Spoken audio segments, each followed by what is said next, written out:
Quero saudar você com a paz do nosso Senhor Jesus Cristo. Amém. O Senhor é bom, a sua misericórdia dura para sempre. Nós somos gratos a Deus porque o Senhor, Ele derrama sobre os nossos corações da sua graça.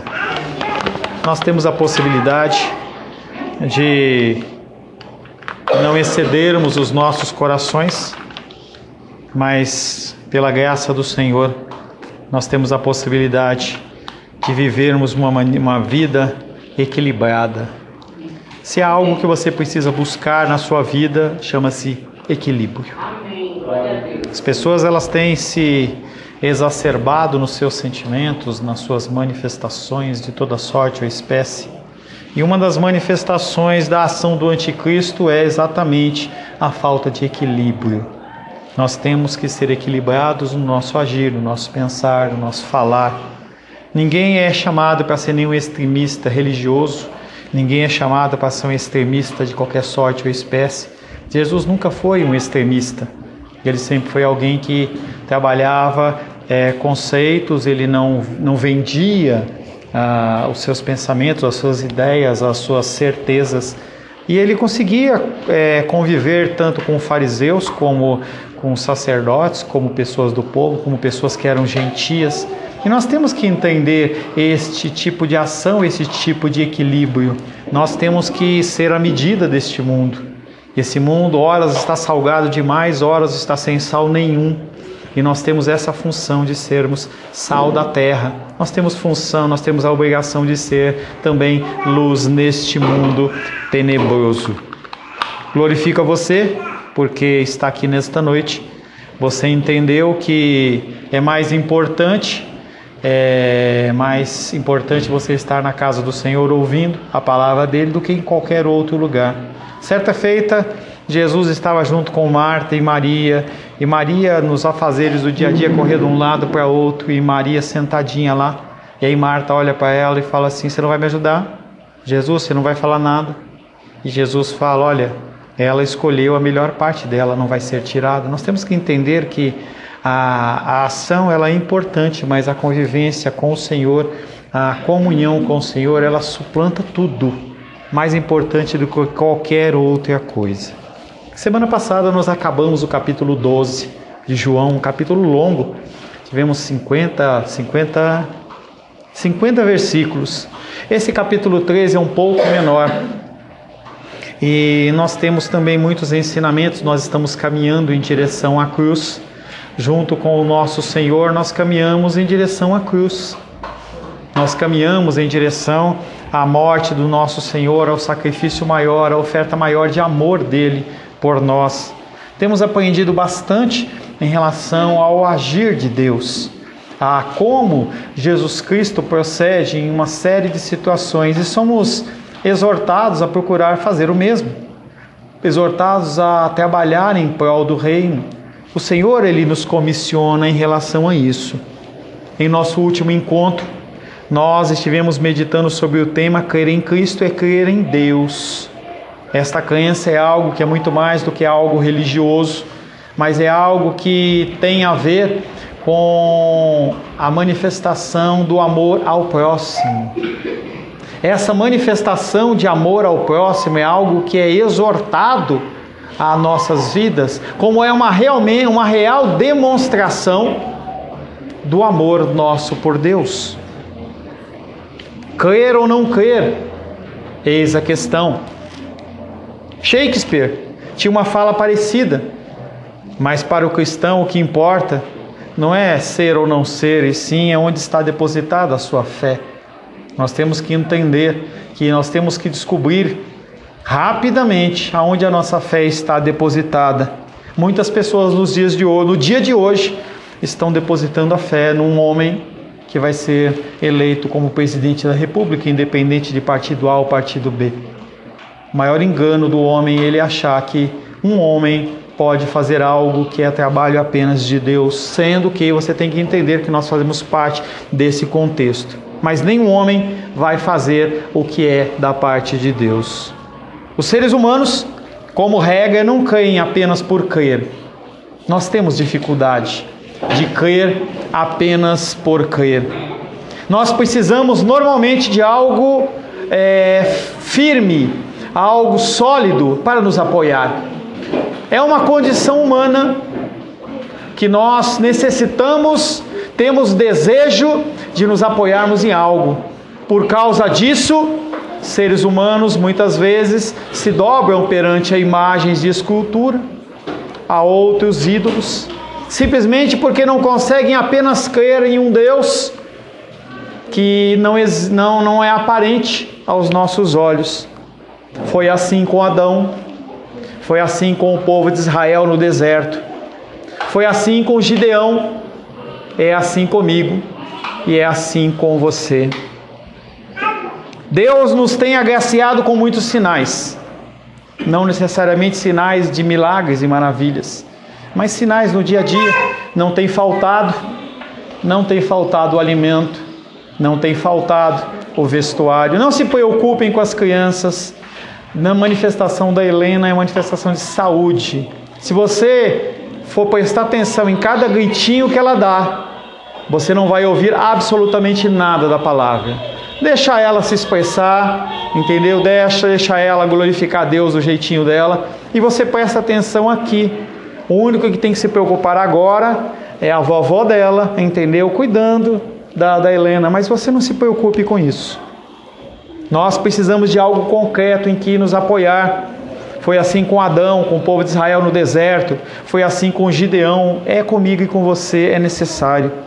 Deus tem nos agraciado com muitos sinais que nos revela o amor dele derramado sobre os nossos corações. Deus tem derramado sobre o seu coração provas infinitas do grande amor dele. Devemos com isso crer.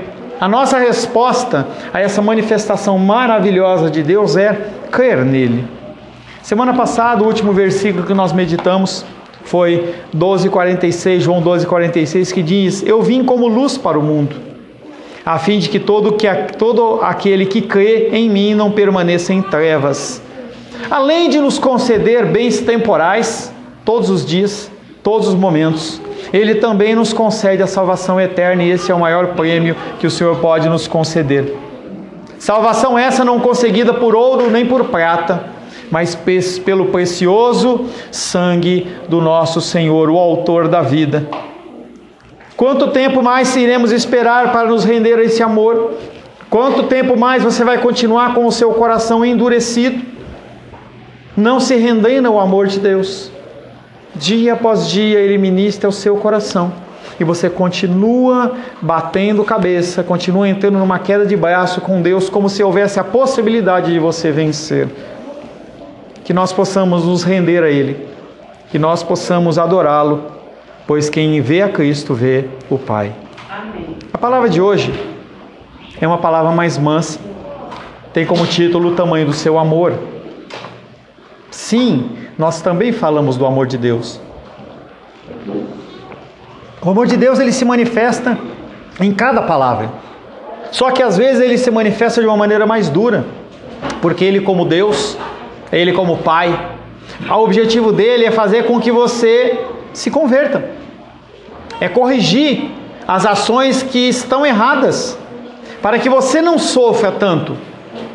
Grande parte dos sofrimentos que você tem é resultante da sua rebeldia em relação ao que Deus fala. As pessoas, elas preferem ouvir os seus próprios corações e são rebeldes. Quero convidar você a abrir a palavra de Deus no Evangelho de João, capítulo 13. Evangelho de João, capítulo 13. A menos que você tenha algum problema de ordem fisiológica, eu convido você a ficar sentado por esses 40 minutos que a gente vai estar expondo a palavra. Não há sede suficiente, não há necessidade de ir no banheiro suficiente que possa te impedir de ouvir a palavra de Deus.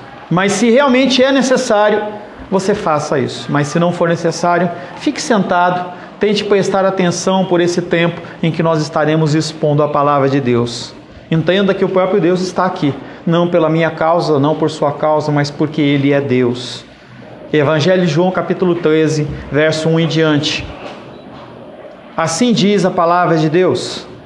Ora, antes da festa da Páscoa, sabendo Jesus que era chegada a sua hora de passar deste mundo para o Pai, tendo amado os seus que estavam no mundo, amou-os até o fim. Durante a ceia, tendo já o diabo posto no coração de Judas Iscariotes, filho de Simão, que traísse a Jesus, sabendo este que o Pai tudo confiara às suas mãos e que ele viera de Deus e voltava para Deus, levantou-se da ceia, tirou a vestimenta de cima e, tomando uma toalha, cingiu-se com ela. Depois deitou água na bacia e passou a lavar os pés aos discípulos e a enxugá-los com a toalha com que estava cingido. Aproximou-se, pois, de Simão Pedro, e esse lhe disse: Senhor, tu me lavas os pés a mim? Respondeu-lhe Jesus: O que eu faço não sabes agora, compreendê-lo-ás depois. Disse-lhe Pedro: Nunca me lavarás os pés. Respondeu-lhe Jesus: Se eu não te lavar os pés, não tens parte comigo. Palavra do Senhor, amém? Amém, glória a Deus. Senhor, mais uma vez, lemos a Tua Palavra e agradecemos porque o Senhor nos abençoou ao decorrer do estudo de João capítulo 12. Pedimos que o Senhor continue nos abençoando nesse Evangelho de João capítulo 13. Que o Senhor possa mostrar, Pai, para nós os caminhos que nós destoamos dos Teus caminhos, que nós possamos ser convencidos pelo Teu Espírito Santo, que nós possamos ser transformados, que nós possamos ser sal da terra e luz do mundo. Muda o nosso coração, Pai, quebranta o nosso coração, toca, Pai, no nosso coração, como o Senhor tocou no coração daquele malfeitor na cruz, no momento da sua ressurreição, da sua morte, em que aquele homem, Pai querido, se quebrantou e clamou pelo Teu socorro. Senhor, nos capacita, nos dá entendimento, nos dá o espírito de entendimento, Pai. Peço mais uma vez que o Teu Espírito Santo me ilumine na exposição da Tua Palavra e nós venhamos, Pai querido, a crescer a partir de uma mensagem que procede do Teu altar de graça, em nome de Jesus. Amém. Amém.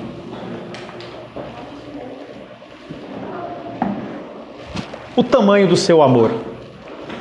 Será que nós podemos mensurar o amor de Deus? Será que ele pode ser pesado? Será que ele pode ser medido com a fita métrica? Ou através... Quiserem colocar uma cadeirinha para ele ali, pode puxar uma cadeirinha aqui, ó. Põe para ficar mais à vontade. Não tem como nós medirmos o amor de Deus, porque o amor de Deus, ele é imensurável. Os 5 capítulos que nós começamos hoje, capítulo 13, 14, 15, 16 e 17, eles estão relacionados com o início da Páscoa de Jesus. Descreve-se a sua morte em termos de passagem, fazendo referência ao significado da festa da Páscoa, que fazia alusão à saída do povo do Egito, povo de Israel do Egito, indo para a liberdade. Jesus, ele passa deste mundo para o Pai. Essa cerimônia que nós vamos começar a trabalhar hoje, a cerimônia do lava-pés, ela tem 2 significados. Primeiro, ele é um símbolo de purificação espiritual. É apenas um símbolo. Não quer dizer que se eu lavar os seus pés tem o mesmo efeito do que Jesus fez com os discípulos. E as pessoas veem coisas como essa e saem lavando o pé de um, lavando o pé de outro. Talvez pegue até uma frieira na mão, mas o simbolismo, ele é apenas espiritual. É um simbolismo que nós vamos trabalhar. Mais do que você lavar os pés das pessoas, é o simbolismo que tem por trás disso. Também, um outro significado, apresenta-nos um padrão de serviço humilde. Um chamado a mim e você como discípulo de Jesus. Um chamado para nós servirmos como servos uns com os outros.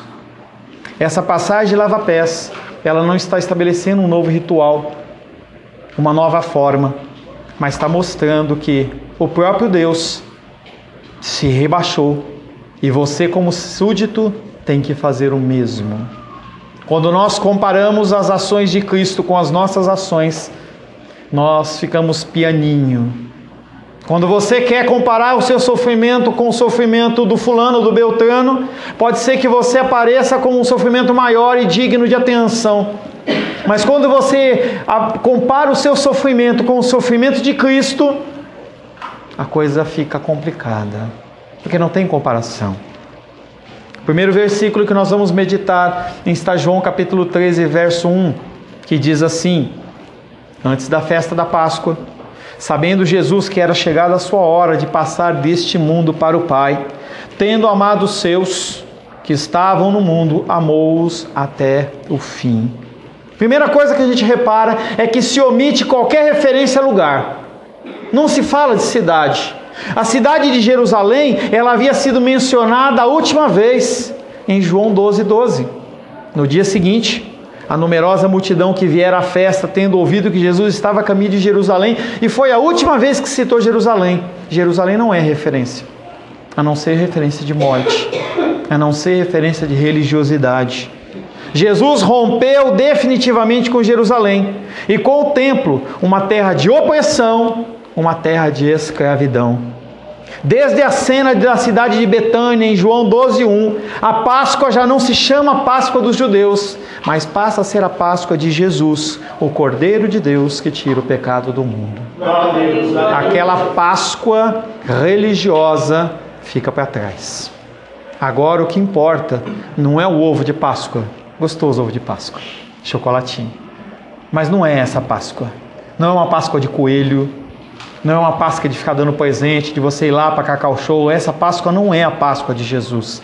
A Páscoa de Jesus, ela tem significado com esse simbolismo do lava-pés, que é submissão, sofrimento, algo que as pessoas não querem. Estava conversando ali fora com a Shirley. As pessoas gostam de templos suntuosos, cadeiras macias, palavras brandas. Elas gostam de eu chegar, eu estou vendo lá, algum faz assim que está com calor, a pessoa não liga mais um ar-condicionado, liga um negócio e eu fico bem. A Igreja de Deus não é referenciada, não é simbolizada por elementos como esse. Jesus Cristo sabia disso e não cita mais aquele templo que devia ser maravilhoso. E mesmo assim, era a sombra do primeiro templo, mas já era maravilhoso. O lugar de bênção é criado não por cerimônias religiosas, mas pela presença de Deus. Pode ser um lugar ínfimo, pequenininho, como também pode ser um lugar grande. Nós também não podemos entrar numa, olha, porque a igreja é grande, ela não presta, não tem nada disso. Deus, ele pode habitar tremendamente numa igreja de 1.000, 2.000, 5.000, 10.000 pessoas, tremendo. Mas ele também habita num lugar humilde. Se você se dobrar o seu joelho no seu quarto, colchãozinho, daquele colchãozinho fininho, e você levar o seu coração ao Senhor, ele vai estar lá.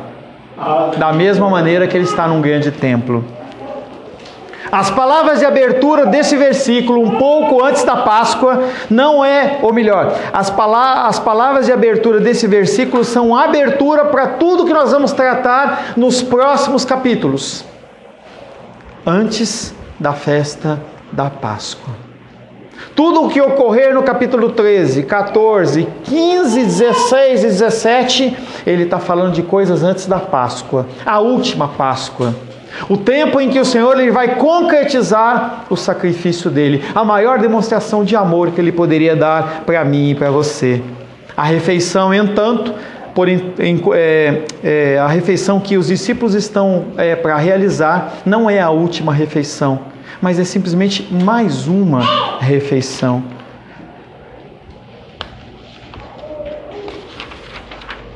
O objeto do amor de Jesus Cristo nesses capítulos não é, portanto, um mundo perdido. Nesse momento, Jesus não está preocupado com o mundo perdido. Ele já falou, até João capítulo 12, ele vinha falando para todo mundo, para todos ouvirem. Mas agora, ele se dedica àqueles que estão com ele, àqueles que são próximos a ele. A igreja nascente, a comunidade dos eleitos. Eu lembro muito bem, quando eu estava fazendo a revisão dessa palavra, daquela passagem das virgens nécias. As virgens nécias, elas não fazem parte desse grupo que de João capítulo 13. Aquelas mulheres ficaram para fora. Ele está falando com os que são salvos. Aqueles que rendem o seu coração aos ensinamentos de Deus. Jesus amou os seus todo o tempo. Ele nunca deixou de amar os seus. E é uma promessa de continuar nos amando o fim dos tempos, até o fim dos tempos. Ele agora lhes mostra o tamanho do seu amor, algo que nos é exigido. Discípulo de Cristo, sou cristão, sou o Evangelho, demonstre isso através do amor. Não através de carregar a Bíblia, não através de colocar a Bíblia no painel ou andar com camisas de Jesus, mas demonstre o amor de Deus no dia a dia com as pessoas. É isso que Cristo espera que você faça, porque foi exatamente isso que Ele fez. Este é o amor até o fim. Nos garante que Ele nunca nos abandonará. E isto é um motivo de consolo para as nossas aulas. Cristo nunca vai te abandonar. Seja pai, seja mãe, seja irmão, seja marido, seja tio, filho, filha, o que quer que seja, pode te abandonar. Nós estamos na iminência de um novo presidente assumir. Volto a dizer para você, não espere mudanças. Não coloque a sua confiança nessas mudanças. Mais um ser humano assume um cargo, mais um ser humano que vai olhar para as suas vontades, os seus desejos, independente da bandeira vermelha, amarela, azul, verde, o que quer que seja. As pessoas, elas gastam energia nisso e se frustram. Vi uma postagem muito relevante. Quando Collor foi eleito, ele era salvador da pátria. Passou 1 ano, passou 2 anos, eu não me recordo muito bem. Se frustraram. Homens na rua, os mesmos homens que levantaram ele, são as pessoas que estavam fora. Não ache que a saúde vai melhorar. Não ache que a educação vai melhorar. Não ache que nada vai melhorar, porque não vai melhorar. Porque a palavra de Deus diz que o coração do ser humano, a cada ano que passa, ele se esfria, ele endurece. E porque ele endurece e esfria, a situação vai ficar cada vez pior. Não tem como. Pastor, que discurso pessimista. Discurso realista, porque eu tenho as Escrituras como minha regra de fé e prática. Se você tem outra coisa que é regra de fé e prática, tudo bem, eu respeito o seu pensamento, mas não ache que vai melhorar. Você vai continuar necessitando de fazer as suas orações, continuar tendo que acordar cedo, vai continuar tendo que ir no hospital e não encontrar médico. Que barulho é esse? É um copo, alguma coisa? Por favor. Este amor até o fim nos garante que Ele nunca nos abandonará. E isso é motivo de consolo para as nossas almas cansadas. Quando você estiver oprimido, ore ao Senhor. Quando você estiver oprimido, entoe louvores. Cante ao Senhor. Peça que Ele console o seu ser. João capítulo 13, versos 2, 3 e 4. Durante a ceia, tendo já o diabo posto no coração de Judas Iscariotes, filho de Simão, que entregasse a Jesus, sabendo que o Pai havia posto tudo em suas mãos e que ele viera de Deus e a Deus voltava, levantou-se da mesa, tirou o seu manto e, tomando uma toalha, um pano, se cingiu com ela. A refeição que está para começar é o jantar. O palco está montado para Jesus começar a lavar o pé dos seus discípulos. Algo importante deve ser citado. Esse episódio confirma o caráter amoroso de Jesus.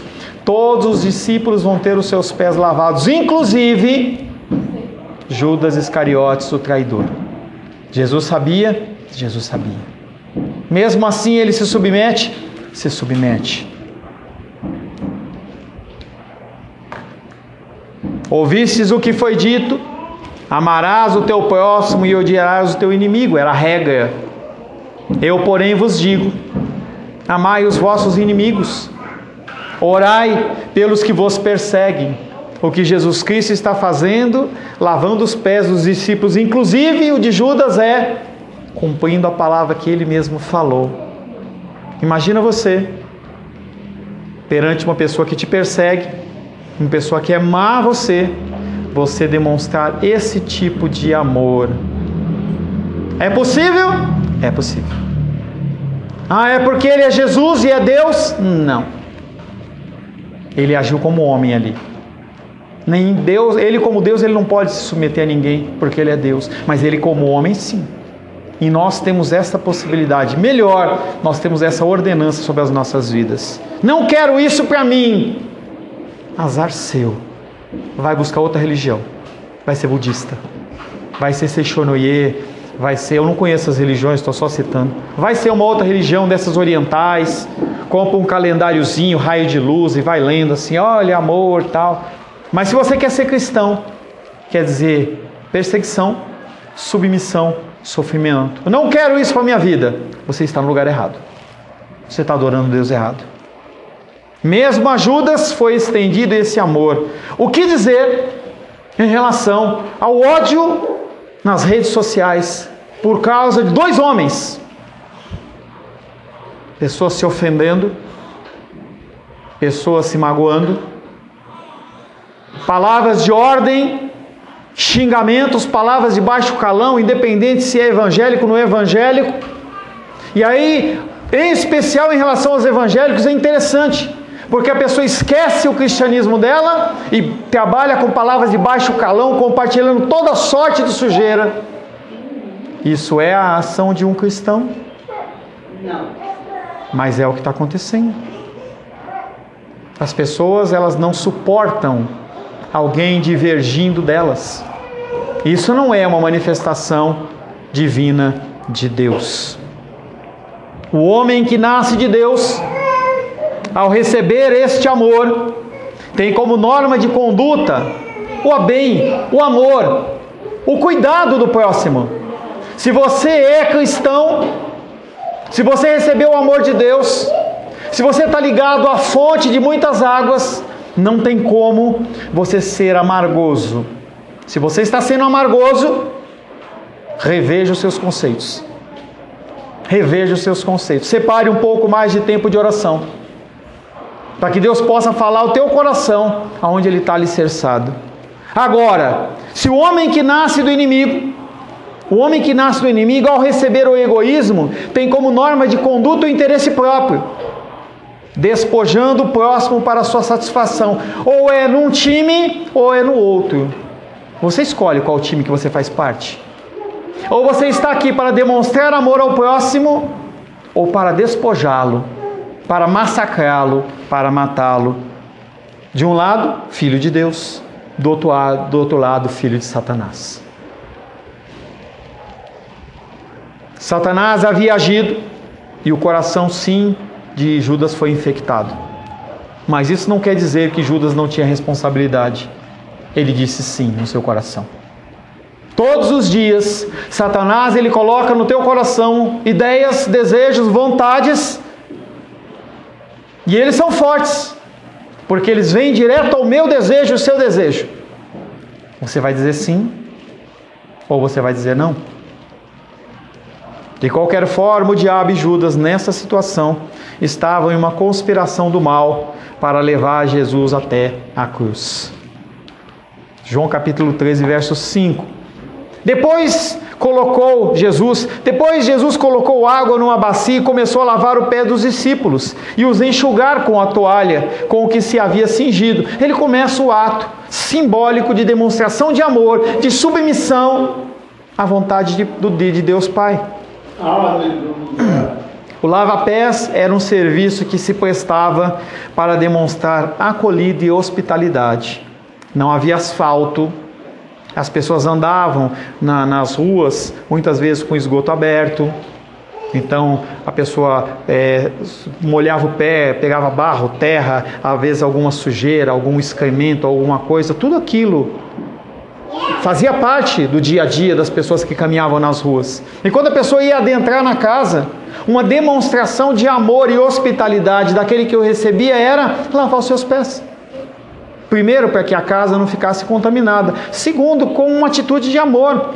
Só que quem fazia isso eram os escravos da menor capacidade possível, sem direito de nenhuma sorte ou espécie, porque haviam vários níveis de escravos. Haviam aqueles mais sem direito a absolutamente nada, talvez ao nível dos escravos aqui do Brasil na época da Lei Áurea. Esses eram os que lavavam os pés daqueles que entravam. Outra opção, a esposa do marido. Outra opção, os filhos. Eram pessoas que eram destinadas, mas aquele trabalho era um trabalho humilhante e nojento. Não se diga quem foi o primeiro a ter os seus pés lavados, nem quem vai ser os últimos. Entre os discípulos de Jesus Cristo não há preferência.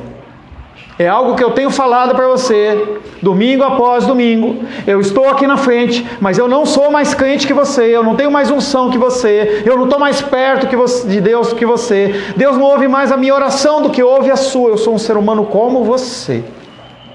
Entre os discípulos de Jesus não há ordem de hierarquia. Tiago capítulo 2, verso 1. Meus irmãos, não tenhais a fé em nosso Senhor Jesus Cristo, Senhor da glória, em acepção de pessoas.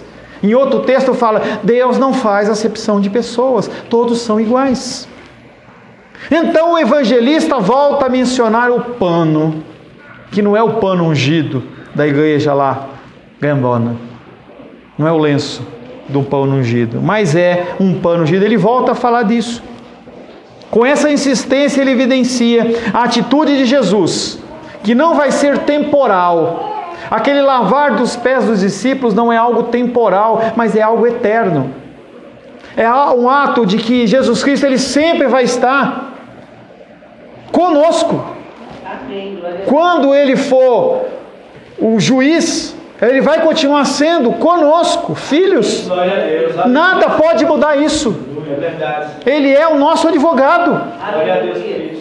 Aqui na terra, se você precisar de um advogado, você pode consultar a BC, pode consultar a doutora Shirley. Por favor, se você vai consultá-la, entenda que ela trabalha e é o ganha-pão dela. Se for algo simples, tudo bem, mas não fica achando que ela vai te dar consultoria, porque não existe isso. Mas com Jesus você não precisa. Ele é o meu advogado, o seu advogado para sempre. Glória a Deus. Aleluia. João 13:12. Depois de ter-lhes lavado os pés, tomou as vestes e, voltando à mesa, perguntou-lhes: compreendeis o que vos fiz? Ele continuou voltando para a mesa com o pano de submissão. Ele não abriu mão daquele pano. É um simbolismo. É um simbolismo em que ele está comigo e está com você. Esse pano é um símbolo que se converte em um atributo permanente de Jesus. O seu amor e serviço não cessará com a sua morte. Ele vai morrer? Vai. Mas a partir da sua ressurreição, ele vai continuar servindo o homem. 1 João capítulo 2, verso 1. Filhinhos meus, estas coisas vos escrevo para que não pequeis. Se todavia alguém pecar, temos advogado junto ao Pai, Jesus Cristo o justo. Um advogado que é advogado até o dia do juízo. Quando o dia do juízo for instaurado, o leão da tribo, o cordeirinho, ele passa a ser o leão da tribo de Judá. Amém, glória a Deus. E aí vão ser julgados. Um juízo forte. Aquela figura de cuidado, aquela figura de cordeirinho, ela desaparece para o leão aparecer. O conhecimento de Jesus, que sua hora havia chegado e que o Pai havia colocado todas as coisas debaixo do seu poder, nos leva a esperar que ele derrotasse Satanás com um confronto imediato, desce um raio do céu e queima a figura de Satanás.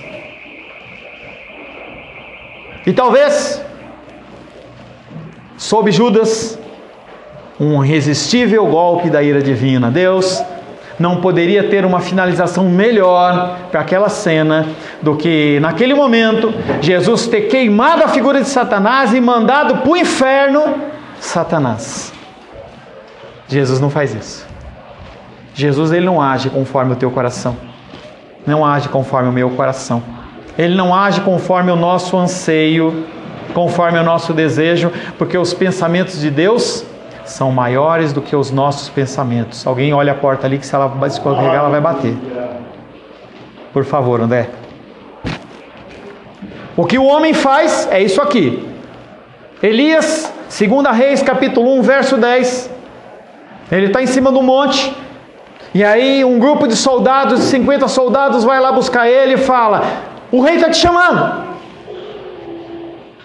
E ele fala: se eu sou homem de Deus, desça fogo do céu e consuma. Mandaram mais 50. Se eu sou homem de Deus, desce fogo do céu e consuma. E aí o capitão olha aquela situação e manda 50. Elias, porém, respondeu ao capitão de 50: se eu sou homem de Deus, desça do fogo do céu e te consuma a ti, e aos teus 50. Então o fogo do céu desceu e o consumiu, a ele e aos seus 50. E era o momento de a gente ver essa situação e falar assim: aleluia, matou todo mundo. É isso que a gente quer, contanto que não seja sobre nós, né? Contanto que esse juízo não seja transferido para mim e para você, nas nossas iniquidades. Em vez disso, Jesus Cristo, Ele lava inclusive os pés do traidor. A Jesus, que é Deus, se colocar aos pés dos seus discípulos, destrói a ideia de Deus criada pela religião. Um conceito de que tem um Deus que é distante. Sim, Deus, Ele é distante. Ele é um Deus que Ele enche todo o universo. Quando em Gênesis fala: no princípio criou Deus os céus e a terra, esses céus não é o céu que a gente vê, mas é o céu, a grande caixa, o cosmos. É isso que Deus cria. Aleluia. E Ele enche todos esses céus. Glória a Deus. Mas esse Deus, Ele, do mesmo jeito que Ele é grande, Ele é incomparável, Ele se relaciona comigo e com você. Amém. Glória a Deus. Quando você abaixa a sua cabeça e clama por Ele, Ele te ouve. Amém. Glória a Deus. Se o meu povo, que se chama pelo seu nome, se humilhar e clamar, eu ouvirei dos céus. Amém. Mais do que passeatas, mais do que atos de ordem, mais do que postagens no Facebook, eu tenho certeza absoluta que se cada cristão no Brasil, absoluta certeza, tivesse dobrado os seus joelhos em contrição, clamando a Deus pelo socorro, Deus, Ele enviaria socorro sobre o Brasil. Mas nós optamos por outras coisas. Nós achamos que é o nosso agir que vai mudar. E o que acontece é que Deus fala, como em Romanos: quer ir por esse caminho?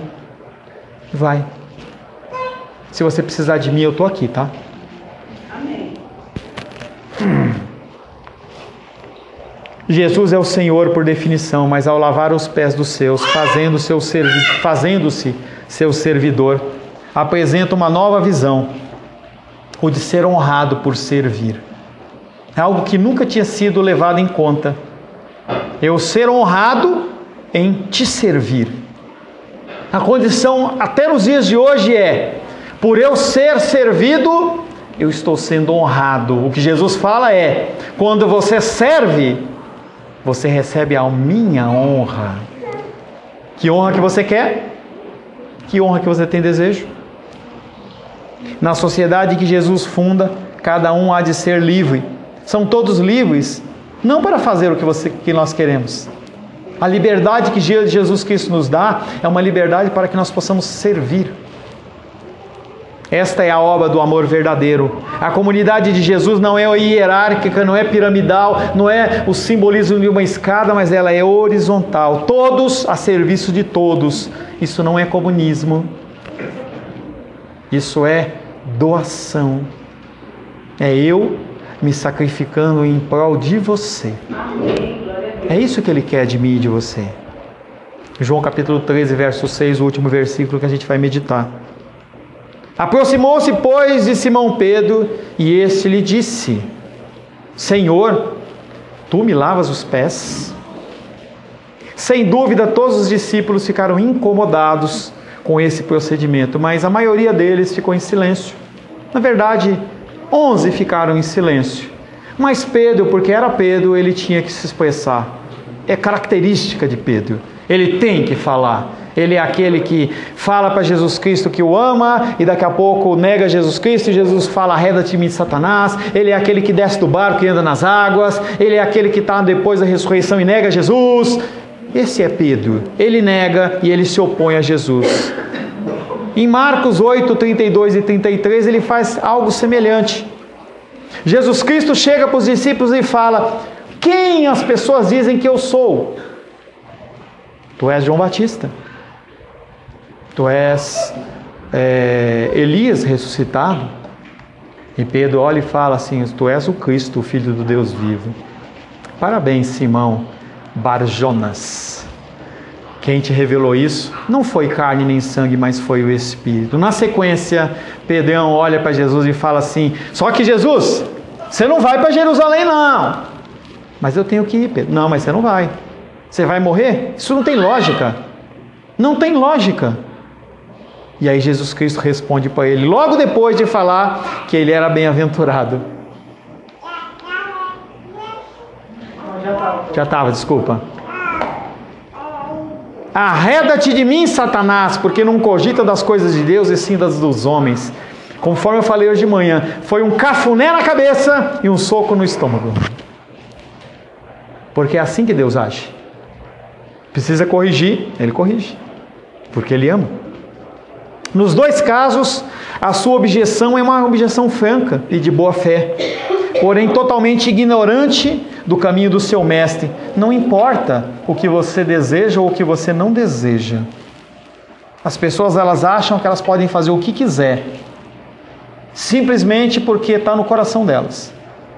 Aí as pessoas falam: se for de Deus, acontece. Se não for de Deus, não acontece. Isso chama-se fatalismo ou hipercalvinismo, em que você tira a sua responsabilidade e fala: a responsabilidade é toda de Deus. Isso não funciona assim.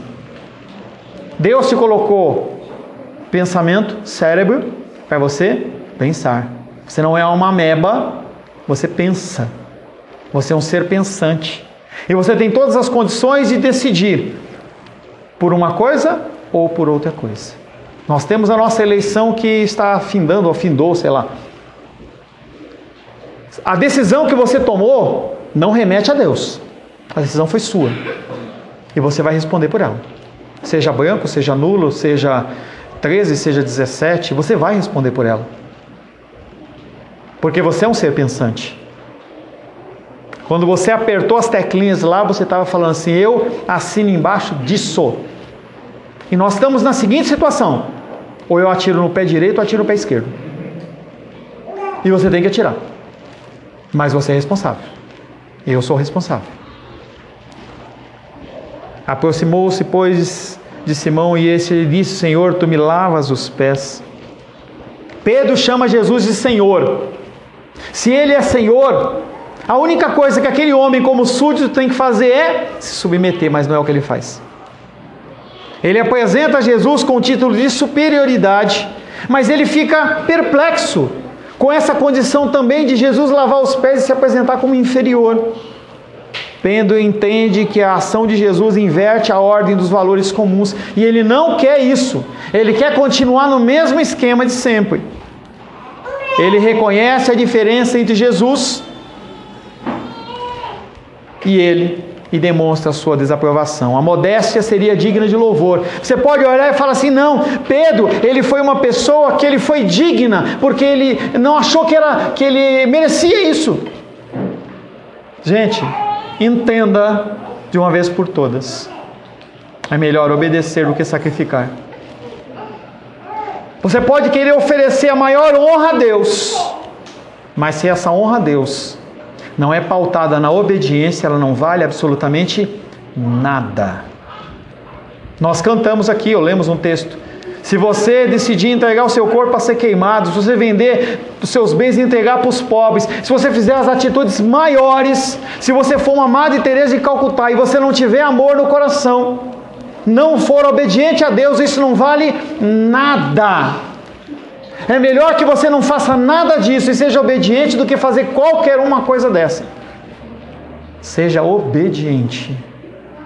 O exemplo é o povo de Israel no deserto. Se a coluna de nuvem, a coluna de fogo, nuvem de dia, fogo à noite, se movia, eles se moviam. Se não se movia, eles não se moviam. E por que você se move? E por que eu me movo? Rebeldia. Nós achamos que os nossos caminhos são melhores do que os caminhos de Deus. E é isso que nós falamos com as nossas atitudes. 1 Samuel 15, 22. Tem porventura o Senhor tanto prazer em holocaustos e sacrifícios, quanto em que se obedeça a sua palavra? Eis que obedecer é melhor do que o sacrificar, e o atender melhor do que a gordura de carneiros. Quantas pessoas vão se frustrar perante o Senhor no dia do juízo, dizendo: Senhor, em teu nome eu fiz isso, isso, isso, isso e isso. Talvez olhe para o lado e fale assim: Felipe, você não fez nem metade do que eu fiz, eu mereço entrar, ele não. E Deus vai olhar e falar: vou dar uma colher de chá para você aí, Felipe. Felipe, entra no gozo do Senhor. Amém? Amém? Amém. Opa, não falei de você, falei dele. Amém? Quantas pessoas vão se frustrar porque acharam que o ativismo religioso é alguma coisa para Deus e não é nada. Pedro, como os outros, tem a Jesus como Messias, que deve ocupar o trono de Israel, e por isso não aceita o seu serviço. João 6,15: sabendo, pois, Jesus que estavam para vir fazê-lo, torná-lo rei, retirou-se novamente sozinho para o monte. João 12, 12 e 13. No dia seguinte, a numerosa multidão que viera à festa, tendo ouvido que Jesus estava de caminho para Jerusalém, tomou ramos de palmeira e saiu ao seu encontro clamando: Hosana! Bendito o nome do Senhor, que é Rei de Israel. Pedro é súdito, é servo e não aceita a igualdade. Imagina-se o reino messiânico como uma sociedade parecida com a antiga instituição, mas ela não é. Pedro não compreende o que Jesus está fazendo. Enquanto os outros discípulos aceitam o gesto de Jesus, Pedro se rebela, pois não entende o tamanho do amor de Deus. Por que você se rebela contra as ordenanças de Deus? É porque você não entende o amor de Deus. Você tem que se submeter ao amor de Deus. Nós não sabemos o dia de amanhã. Pedro teve outras oportunidades. Será que você vai ter? Feche seus olhos.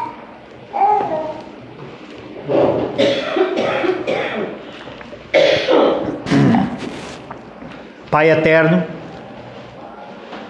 Tu és bom além de toda a compreensão, mas eu sou desprezível, miserável e cego. Meus lábios são ágeis para confessar, mas o meu coração é lento para sentir, e meus caminhos são relutantes a se corrigirem. Eu trago a minha alma a Ti. Quebranta, dobra, molda, revela-me a deformidade do pecado em mim, para que eu possa odiar o pecado, abominá-lo e fugir dele. Minhas faculdades têm sido uma arma de revolta contra Ti. Como um rebelde, eu tenho usado indevidamente a minha força para servir o imundo adversário do Teu reino. Dá-me graça para lamentar a minha loucura e a minha insensatez. Faz-me entender que o caminho dos transgressores é duro, que caminhos malignos são caminhos desprezíveis, que me afastar de Ti é perder tudo. Eu tenho visto a pureza e a beleza da Tua perfeita lei, a alegria daqueles em cujo coração ela reina, a serena dignidade do caminho ao qual ela nos chama. Ainda assim, diariamente, eu violo e menosprezo os Seus mandamentos. O Teu amoroso Espírito contende dentro de mim. Apresenta-me as advertências das Escrituras e fala-me em providências surpreendentes. atrai-me através de sussurros secretos. Ainda assim, eu escolho astúcias e desejos para minha própria dor. Impiedosamente me ofendo, me aflijo e te provoco a me abandonar. Por todos esses pecados eu lamento e choro. Por causa deles clamo por perdão. Produz em mim um arrependimento mais profundo e duradouro. Dá-me a plenitude de uma tristeza piedosa que treme e teme o Senhor, mas que sempre confia e ama, que é sempre poderosa e sempre confiante. Te peço que o Senhor faça com que, através das lágrimas do arrependimento, eu possa ver mais claramente o brilho e as glórias da Salvadora Cruz. É o que eu oro em nome de Jesus. Amém. Glórias ao Senhor.